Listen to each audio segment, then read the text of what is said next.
Well, hi there. I am your dungeon stepdaddy. Now I'm your dungeon god. Today we're going to be here with Mecoo, our lovely barbarian. Uh, Barbarian. yes, barbarian, but with feathers. So, Mecoo, how you doing? I'm doing fine. In a good mood due to various real life bake sale related things. Ah, yes, I do love myself a good bake sale. Have you gotten any Girl Scout cookies? I don't know if it's that time of year. It is. I, I haven't actually seen any Girl Scouts recently. Who knows? I live out in the They're out sticks. there. I'm not going to see any out here. Uh, but yeah, so Miku, tell us a little bit about yourself. Whatever you're willing to share. How long have you been in TTRPGs? What have you played? Have you played any other types other than 5e? Pathfinder 3.5, anything like that? My first big campaign was a Pathfinder campaign where I played a gnome sorcerer. But one point I joked when we were dealing with an anti-magic enemy that my character's name was Pi, that she had a twin sister called Cake.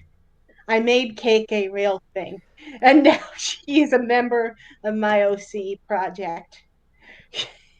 Okay. Uh, the other long-term things is I did a Bardlock elf and a Dwarven cleric. The Bardlock was 5e. The Dwarven cleric was in Pathfinder. Okay. Uh, And how long have you been playing TTRPGs? Uh, yeah, it's literally been a decade at this point. I started the same year I graduated college, which was 2014. Well, I'm not going to mention when I graduated college because reasons. Um, I'm old It's not mostly. about us. Yeah. I actually have another ongoing game going on right now where I play a tiefling warlock with the gimmick that she and a rival of hers have switched ancestors and patrons. Okay. Okay. I don't think I've played a warlock for exactly one session, so um, DG knows I all play about that one. warlocks a lot. I don't I don't like them when I'm playing them. They just sound like a good concept on paper. The soul slots, the Eldritch Blast. They are nice, especially when you start mixing them with other characters. So you definitely have a lot of experience with TTRPGs.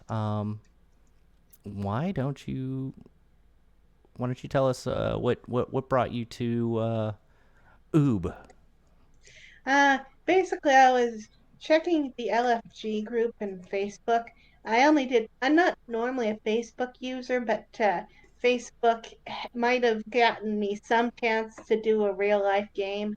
And I was just really, really interested in the premise. Okay, okay. So you play an Aarakocra Barbarian. Tell us a little bit about her. What makes your Birdbarian bird? um, uh, so a lot of I'd say on some level, she has a desire for order in a world which doesn't isn't always orderly, and where order isn't always the right thing to do. And she was forced to realize this very quickly when there was a coup, and she flew the coop. Flew the coop. Love it. So far, you've Miku has joined up with a group and made her rounds, and um, she's had quite a lot of fun fighting. Especially in the water. Um, so why don't you tell us a little bit about that? Like, how are you enjoying yourself so far in the campaign? Barbarians are pretty simple right now. You rage, you hit stuff. I that I'm hoping to have more fun with the role play stuff. I am somehow going to try to do a barbarian skill monkey, and as to the precise mechanics how that works, you will wait and see, audience. Yeah, because you're a bit of a private eye, right? You got the Yeah. you got the fedora to go with it and everything. Hello, milady, kind She of thing. likes the books. Just trying to figure out about the world a little more. Yeah, we do Oh, got to we're get all some in. more library action. I think you were requesting. That is correct, yes. Yeah, so we've definitely been working on that. And you just made yourself a not friend in the last session. Do you mean Nero or one of the party? Nero. Okay, yeah, I figured. Moral complexity and complicated feelings. Yeah, we kind of went in a dark route with poor Nero there. Um, I figured I'm like, you know what? We got a wizard and we've got a private eye. Let's see if they can figure it out. And unfortunately, a couple of bad They checks. figured it out too late. Yeah, yeah. It um yeah, so long and short of it, you killed a child's parents. How does that make Miku feel? Awful. Awful. If um if Miku can wants to stick around, it's almost certainly because she'd be trying to get Nero adopted in a stable home situation as quickly as possible. But it depends on a lot of factors that we haven't been able to go over, like how big this town is. Like there's, if it's a small town, there's only so many childless couples can be there, be around. yeah, I'd say you're probably in a medium town kind of area right now, medium city. Um but yeah. So I know before we all quit our last session, you or the group had ended up at an orphanage. Um, how do you feel about Nero being in an orphanage? I mean, personally, out of character, this is a fine, if a bit transitory state. I think Miku and I both kind of want a bit more closure than just dumping him in an orphanage. Obviously, there's no way to make it up to him on a direct level, but at least trying to put him in the best situation uh, that's possible and under these circumstances is what Miku is aiming for.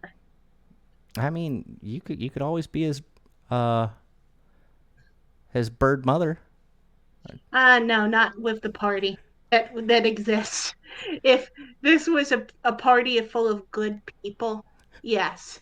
But I am Nilar is a neutral person, and Kalud I feel is vaguely evilish. Not. Kalud's evil. Oh, really?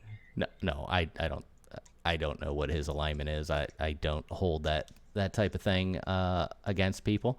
I do think he's very direct, and I think he goes from a logical point of view.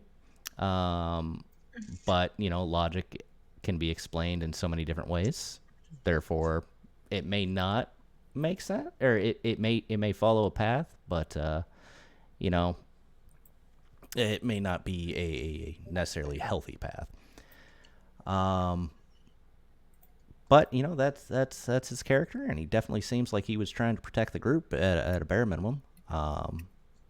So there's that. So you know we've brought up old wounds and that have already scabbed over. Um,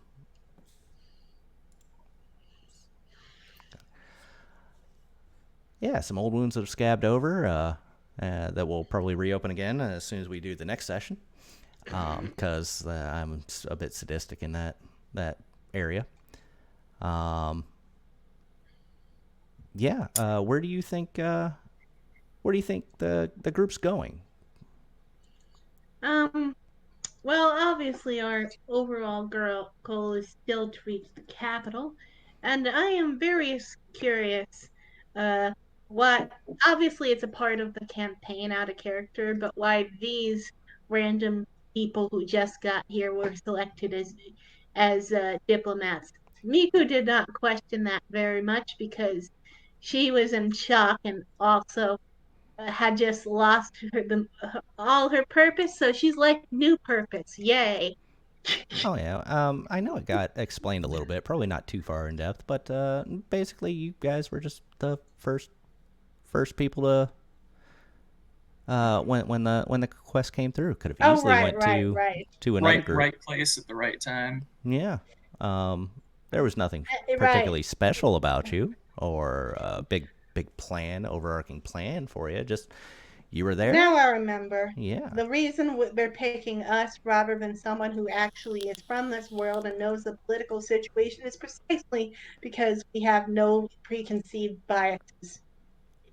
Exactly, and you know that your your this capital is more of a theology, so you have that kind of religious aspect to it. Do you have anything? Theocracy. Yes, yes.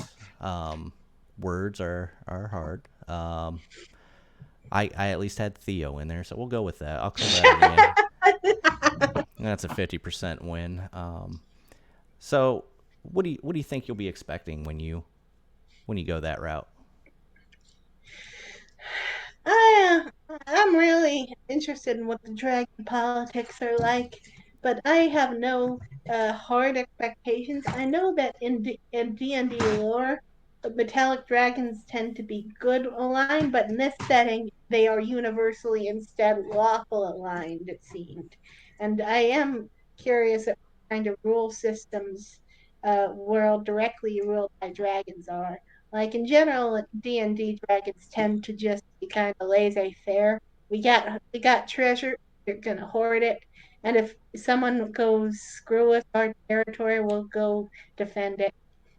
Yeah, and that's kind of the whole premise between the metallics and the chromatics, right? Like, Yeah, instead of a single dragon hoarding, it's an entire kingdom hoarding.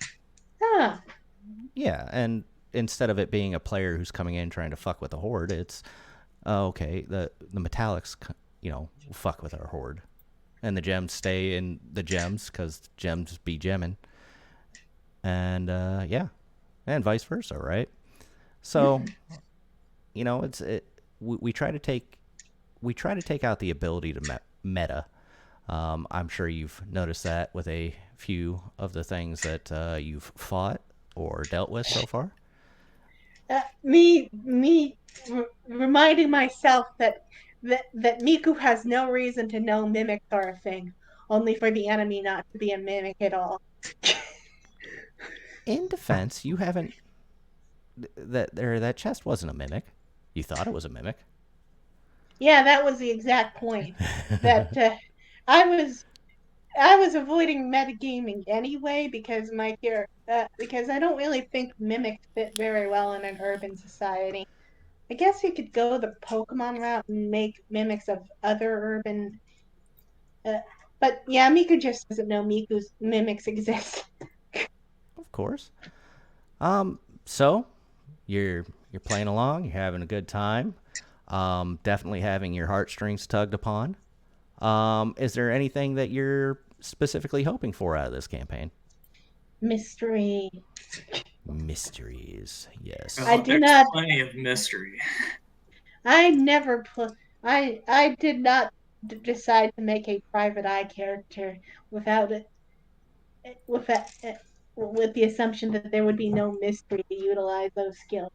Oh, but there's definitely mysteries that you guys may not realize are mysteries, right? Like you're going to theocracy, right? You know nothing about them. That's a mystery. Hmm. Um, why was there the storm? That's a mystery. Oh yeah.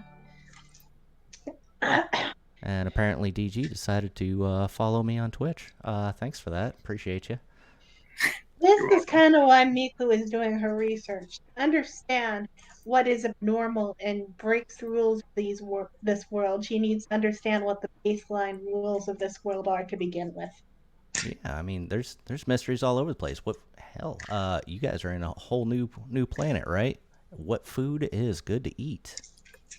I mean, if I were to ever end up on a different planet, I know I'd be looking up what food is edible if I could, because a strawberry may not be a strawberry. But yeah, I mean, there's so many things that you can use your skills for, and as a DM, I want to make sure that I make that available to you. Okay. Is there anything that you'd like to say to the audience that may or may not watch this at some point?